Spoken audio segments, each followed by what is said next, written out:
Good morning dear students. In today's class we discuss our next history topic, Simon commission. So students, अभी तक आप पढ़ चुके हो कि हमने हिस्ट्री में कैसे गांधी जी ने आंदोलन किए थे भारत में अपने, और जो उनका नॉन कोऑपरेशन मूवमेंट था उनको कैसे रोकना पड़ता है आफ्टर जो वायलेंस हो जाती है, Chauri Chaura incident. Then students, उसके बाद जो नेक्स्ट इम्पॉर्टेंट फेज आता है, नेक्स्ट इम्पॉर्टेंट पॉइंट आता है Simon commission of India. So basically students, जो गवर्नमेंट ऑफ इंडिया का 1919 का एक्ट, गवर्नमेंट ऑफ इंडिया का 1919 का जो एक्ट था, जिसको कि मॉन्टेग चैम्सफोर्ड रिफॉर्म के नाम से भी जाना था, जिसमें कि आपने पढ़ा था अंग्रेज़ों ने रॉल्ट एक्ट को भी लागू किया था और dyarchy system, dual form of government को लागू किया था. तो स्टूडेंट्स, उस रॉल्ट एक्ट को, उस 1919 के एक्ट को साइमन कमीशन रिव्यू करने के लिए भारत आता है.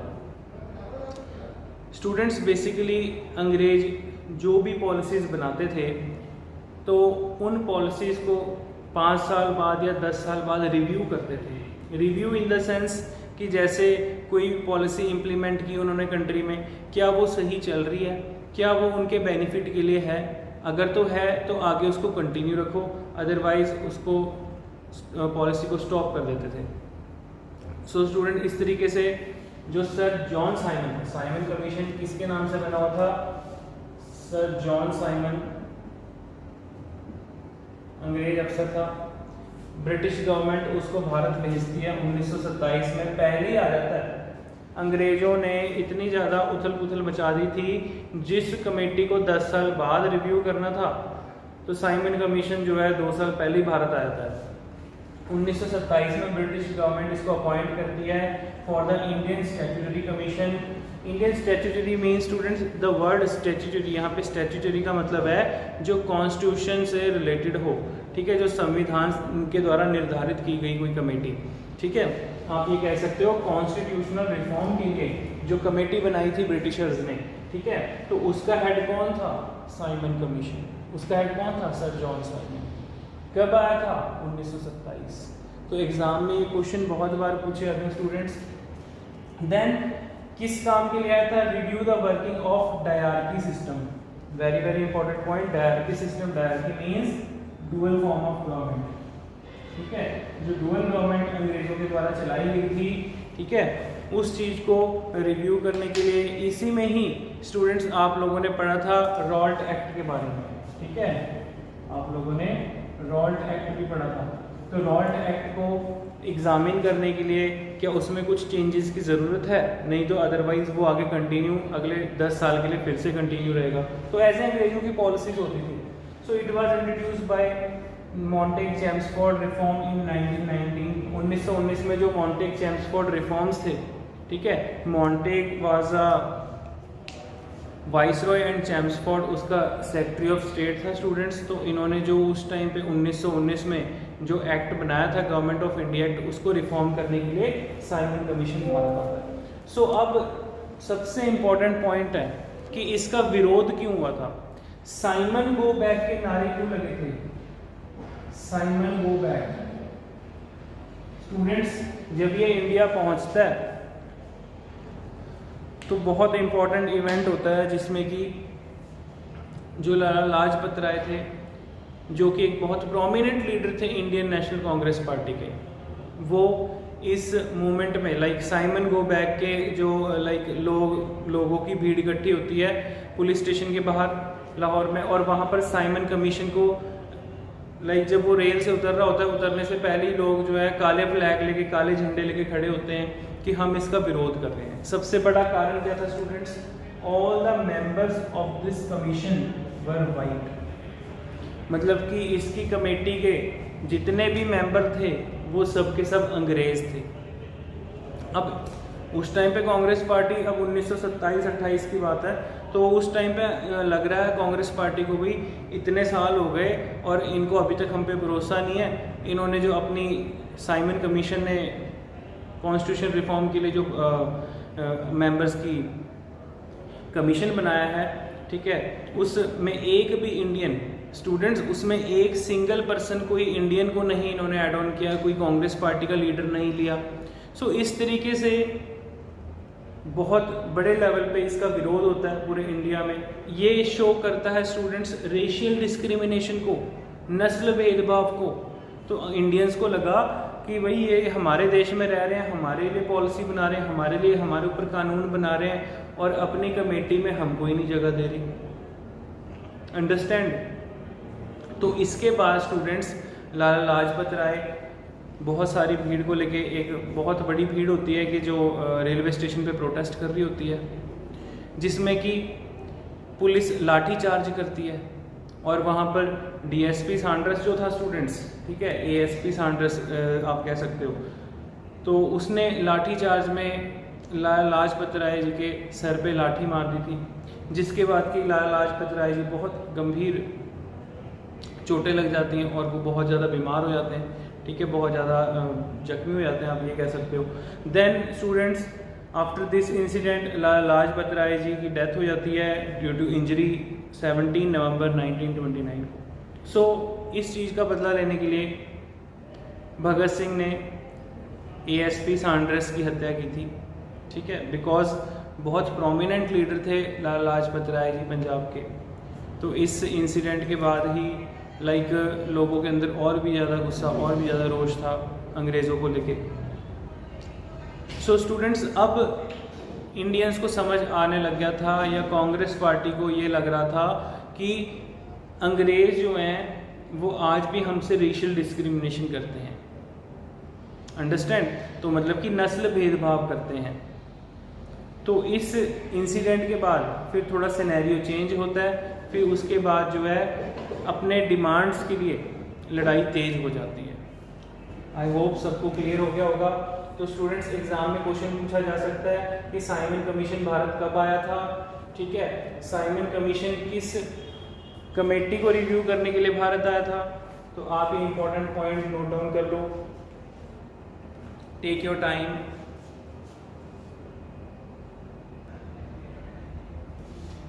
Okay students, so now come to the next point. So students, जब साइमन कमीशन अपनी रिपोर्ट दे चुका था, उसके बाद कांग्रेस पार्टी ने अपने लेवल पे, जो कांग्रेस पार्टी के प्रोमिनेंट लीडर थे मोतीलाल नेहरू, ठीक है, जवाहरलाल नेहरू जी के फादर, उन्होंने नेहरू रिपोर्ट पेश की, ठीक है जी। तो बहुत बार एग्जाम में क्वेश्चन आ सकता है कि नेहरू रिपोर्ट किसने प्रेजेंट की थी, कब किया था, 1928 में। तो Nehru report is related with Motilal Nehru, not Jawaharlal Nehru. Exam में क्वेश्चन आएगा और बच्चे जो है गलत क्वेश्चन मार्क कर देंगे, ठीक है। आंसर इज मोतीलाल नेहरू ने जो है नेहरू रिपोर्ट जो है पेश की थी उस टाइम पे कॉन्स्टिट्यूंट असेंबली में। सो इसमें इन्होंने कुछ इम्पॉर्टेंट एफर्ट्स लगाए अपने कॉन्स्टिट्यूशन फ्रेमवर्क के लिए, मतलब अपने देश का, हमारे पास अपना संविधान होना चाहिए और उस संविधान में क्या होना चाहिए उस टाइम पे इन्होंने ये दे दिया था। तो बहुत इंपॉर्टेंट पॉइंट है स्टूडेंट्स, पहली बार एक बड़े लेवल पे मेजर इंडियन जो है एफर्ट्स लगा रहे हैं to draft their constitutional framework, मतलब कि अपने संविधान को लेके, अपने कॉन्स्टिट्यूशन रिफॉर्म्स को लेके खुद कांग्रेस पार्टी के प्रोमिनेंट लीडर्स जो हैं इस चीज़ के ऊपर काम कर रहे थे, और जिसमें कि उन्होंने कुछ अपने पॉइंट्स रखे, कुछ उन्होंने अपनी तरफ से रिव्यूज़ दिए कि हमारे कॉन्स्टिट्यूशनल रिफॉर्म में, हमारे संविधान में स्टेट लिस्ट होनी चाहिए। स्टेट लिस्ट मीन स्टूडेंट्स, जो आप अपने कॉन्स्टिट्यूशन में पढ़ते हो, आपका शेड्यूल 7 जो बोलता है, ठीक है, कि आपके अपने कॉन्स्टिट्यूशन में 3 टाइप्स ऑफ लिस्ट हैं, state list, central list and concurrent list, ठीक है जी। सो स्टेट लिस्ट की बात की, या इसको प्रोविंशियल लिस्ट भी बोल सकते हो। सेंट्रल लिस्ट की बात की, मतलब कि स्टेट लिस्ट में आगे स्टेट के काम, प्रोविंस के काम, जो एक प्रोविंशियल फॉर्म ऑफ गवर्नमेंट चलेगी, और सेंट्रल लिस्ट में आ जाएंगे सेंटर के काम, जो सेंट्रल फॉर्म ऑफ गवर्नमेंट जिसको चलाएगी। और बहुत ज़्यादा इंपॉर्टेंट फंडामेंटल राइट्स की बात की गई। स्टूडेंट्स, उस टाइम पे मोतीलाल नेहरू ने पहले ही सजेस्ट कर दिया था कि लोगों के पास अपने कुछ बेसिक राइट्स होने चाहिए, जो कि हमारे आज की डेट में फंडामेंटल राइट्स हैं, ठीक है, हमने यूएसए से लिए हुए हैं, ठीक है, जो सेम यूएसए के पास जो फंडामेंटल राइट्स हैं उनके कॉन्स्टिट्यूशन में, वही हमारी कंट्री के भी फंडामेंटल राइट्स हैं। Equal right for women and freedom to form of union, तो ऐसे कुछ राइट्स की बात की गई, ठीक है। Equal pay for equal work जो आप लोग पढ़ते हो directive principle of state policies में, ठीक है जी, आपकी पॉलिटी का पार्ट है। तो उस टाइम पे नेहरू रिपोर्ट में मोतीलाल नेहरू जी ने इस चीज़ की बात की थी कि इक्वल राइट फॉर वुमेन, जितना कि राइट टू मैन है उतना ही राइट टू वुमेन्स भी होना चाहिए, ठीक है। औरतों को भी काम करने का राइट होना चाहिए, अधिकार होना चाहिए। Freedom to form of union, मतलब कि लोगों को आज़ादी होनी चाहिए वो किसी भी form of union in the sense like कोई भी अपनी पॉलिटिकल पार्टी या कोई भी अपनी एसोसिएशन ऐसे हम बना सकें, understand. So this is very important point. And demand for adult suffrage. Students, what is the meaning of adult suffrage? Suffrage means right to vote. Suffrage का मतलब क्या होता है? Right to vote. So उस टाइम पे मोतीलाल नेहरू जी ने जो अपनी रिपोर्ट दी थी उसको नेहरू रिपोर्ट से जाना जाता था। स्टूडेंट्स, बहुत इंपॉर्टेंट पॉइंट है। आई होप आपको समझ में आ गए होंगे बेसिक पॉइंट्स, ठीक है। आप नोट डाउन कर लो, टेक योर टाइम।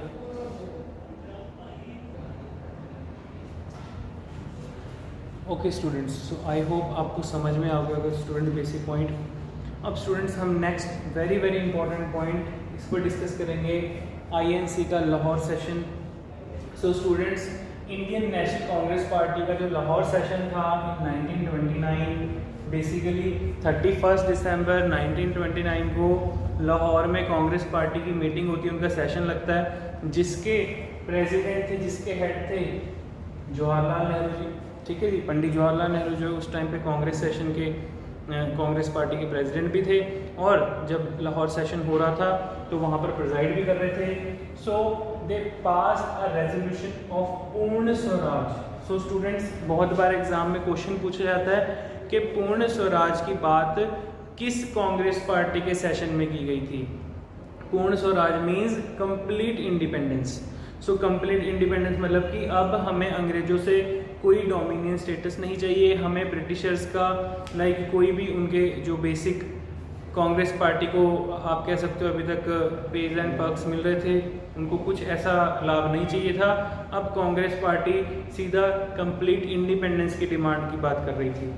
सो ये जो सेशन था स्टूडेंट 31 दिसंबर 1929 को अटेंड किया गया था, and they adopted try colour. Students, जो हमारा जो नेशनल फ्लैग है, जो तिरंगा है, ठीक है, वो कब अडॉप्ट किया था? 31 दिसंबर 1929 इन कांग्रेस पार्टी लाहौर सेशन।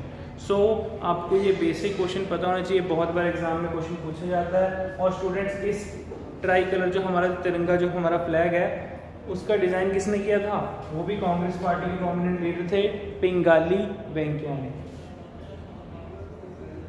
पिंगाली वेंकैया। सो आपको स्टूडेंट्स ये बेसिक पॉइंट पता होना चाहिए। पिंगाली वेंकैया जो थे कांग्रेस पार्टी के लीडर थे, और उन्होंने इस तिरंगे का डिज़ाइन बनाया था, ठीक है जी। Next is very important point students, 26 जनवरी 1930। स्टूडेंट्स, 26 जनवरी, आपको याद आ रहा होगा 26 जनवरी को हम रिपब्लिक डे सेलिब्रेट करते हैं। सो स्टूडेंट्स, 26 जनवरी 1930 से 26 जनवरी 1930 से कांग्रेस पार्टी यहाँ पर फिक्स कर देती है कि हम हर साल 26 जनवरी को 1930 से अपना इंडिपेंडेंस डे मनाना सेलिब्रेट कर देंगे। मीन्स कि कांग्रेस पार्टी ये डिसाइड करती है कि अब हम अंग्रेजों से जो पूर्ण स्वराज है लेके रहेंगे, और हर साल 26 जनवरी को अपना इंडिपेंडेंस डे सेलिब्रेट करेंगे। हम जब भी अंग्रेजों से आज़ादी लेंगे तो कहते जी 26 जनवरी को आज़ादी लेंगे, लेकिन हमें आज़ादी अपने अकॉर्डिंग थोड़ी ना मिली, हमको तो आज़ादी मिली अंग्रेजों के अकॉर्डिंग, ब्रिटिशर्स के अकॉर्डिंग, ठीक है जी। ब्रिटिशर्स ने 15 अगस्त को 1947 को हमें आज़ाद किया था।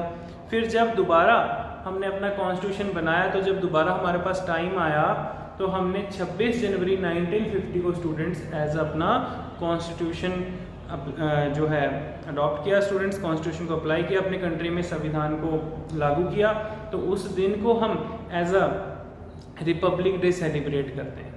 अंडरस्टैंड? आई होप स्टूडेंट्स आपको ये बेसिक चीज़ें पता चल गई होंगी। Note down these basic points. So students, इसी के ही बाद नतीजा होता है कि 1930 को सिविल डिसोबिएंट मूवमेंट जो है स्टार्ट हो जाता है गांधी जी का, उसके ऊपर हम डिस्कस करेंगे। आप ये नोट कर लो बेसिक पॉइंट्स।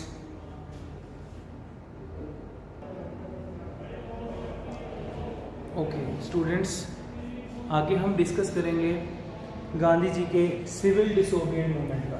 सो स्टूडेंट्स, सिविल डिसोबिएंट मूवमेंट जो था it was started in 1930। So basically students, civil disobedient movement के स्टार्ट होने से पहले गांधी जी ने अंग्रेज़ों के आगे 11 पॉइंट अल्टीमेटम रखा।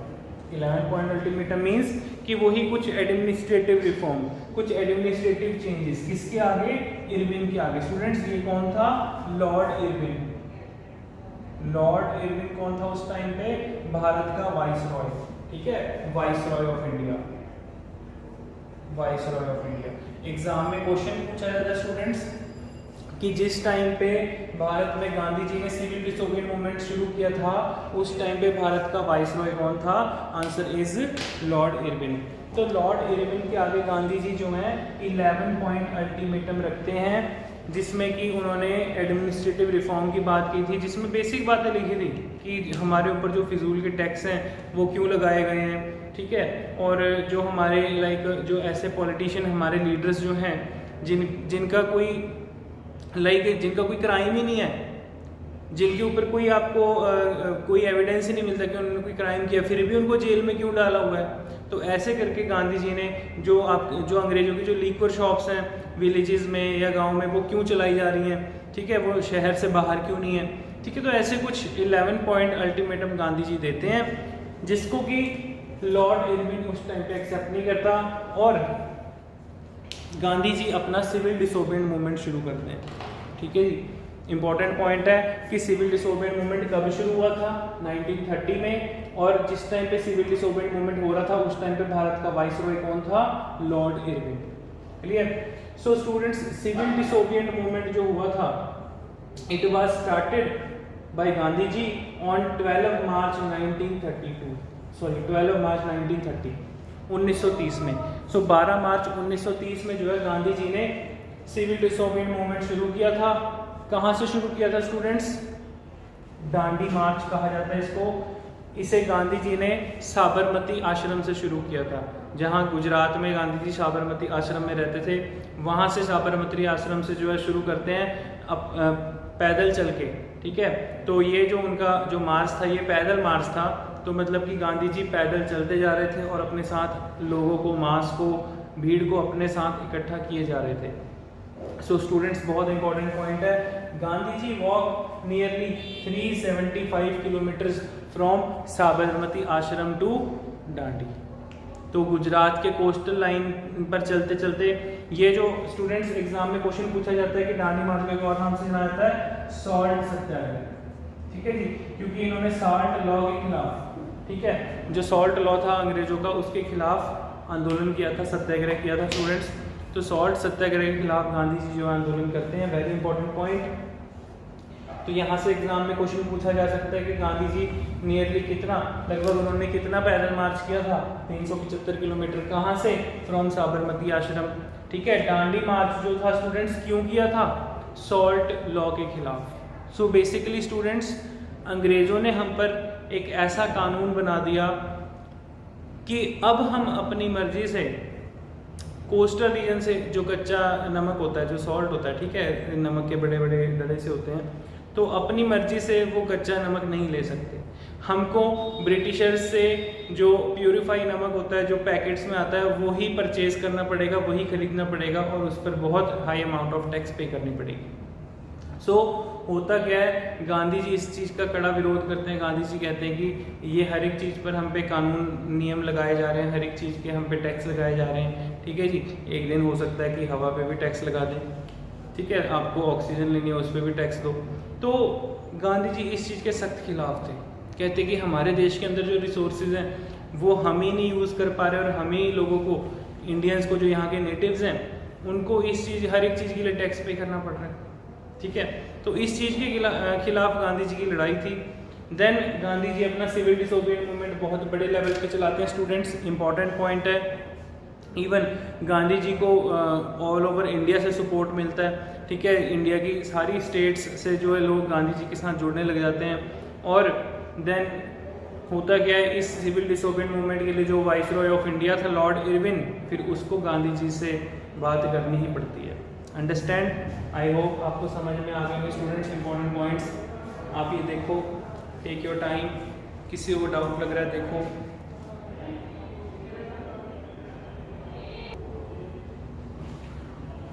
Okay students, now come to the next point. So civil disobedient movement के बाद गांधी इरविन पैक्ट होता है students. Gandhi Irwin pact means समझौता।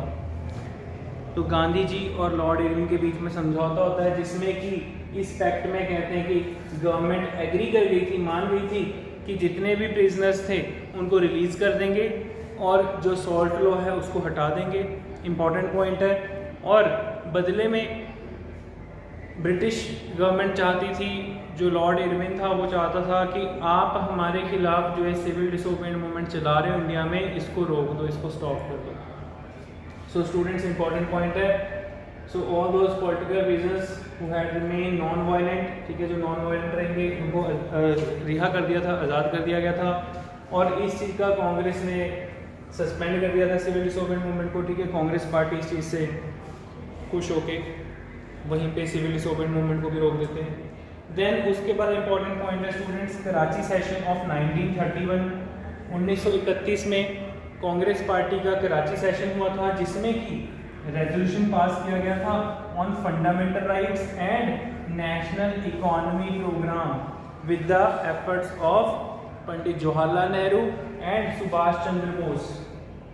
सो नेहरू जो थे उन्होंने और जो सुभाष चंद्र बोस थे उन्होंने कराची सेशन में फंडामेंटल राइट्स के लिए और नेशनल इकोनॉमिक प्रोग्राम के लिए, स्टूडेंट्स आप लोगों ने पढ़ा होगा इकोनॉमिक्स में प्लानिंग कमीशन, जो प्लानिंग कमीशन था it was set up by Pandit Jawaharlal Nehru.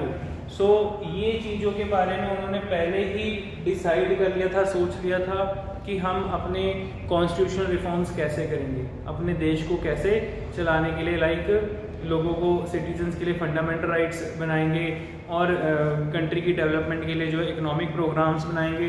सो उसके भी हाथ में नेशनल इकोनॉमिक प्रोग्राम्स का रेजोल्यूशन पास किया था। Understand?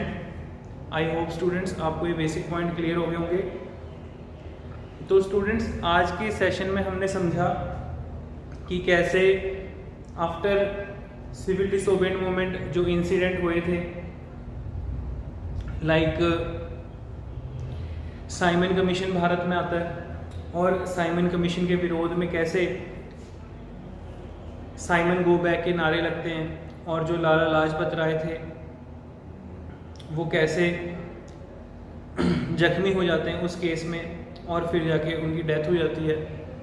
Then after that students इस पॉलिटिकल सिस्टम का सिनेरियो चेंज हुआ था और महात्मा गांधी जी ने बड़े लेवल पे सिविल डिसोबीडिएंट मूवमेंट किया, इस डांडी मार्च किया इस सॉल्ट सत्याग्रह के खिलाफ। और उस चीज़ को कैसे कांग्रेस पार्टी सपोर्ट करती है गांधी जी को और अपने लेवल पे जो है ब्रिटिशर्स का बाइकआउट करती है।